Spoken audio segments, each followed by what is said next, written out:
Are you aware that a single compliance oversight occurring between July 1st, 2017 and October 31st, 2025 could result in a significant financial burden for your establishment? And what if the government gave you a golden, unprecedented opportunity to correct that history? Introducing the Employees Enrollment Scheme 2025.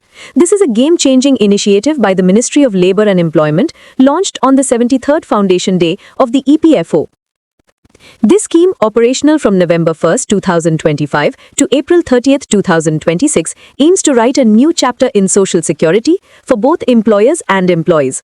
This scheme applies to all establishments, whether new or existing, that for any reason did not enroll their eligible employees in the EPF, EPS or EDLI schemes between July 1st, 2017 and October 31st, 2025.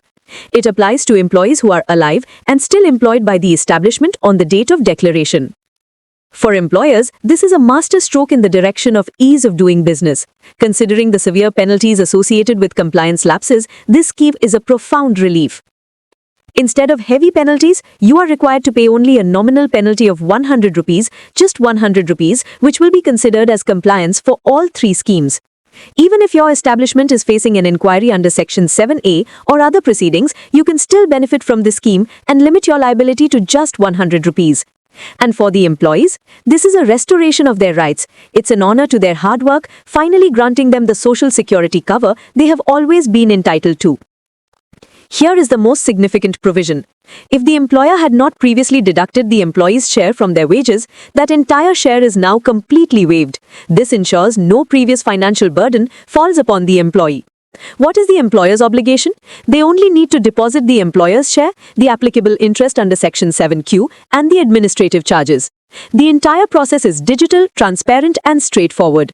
Employers will first generate a face authentication-based UAN for each employee via the Umang app. Following this, they will file their simple online declaration on the EPFO portal. For employees who have already left the establishment, the EPFO will not initiate any suo motu action provided you declare all of your current eligible employees under this scheme.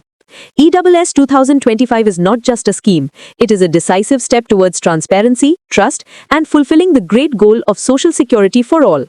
It empowers the employer to rectify past mistakes easily and assures the employee of a secure future. This is a golden window. It is an opportunity to create a perfect balance between economic growth and employee welfare. It is a milestone move, one that organizes our present and empowers the future of the nation's formal workforce.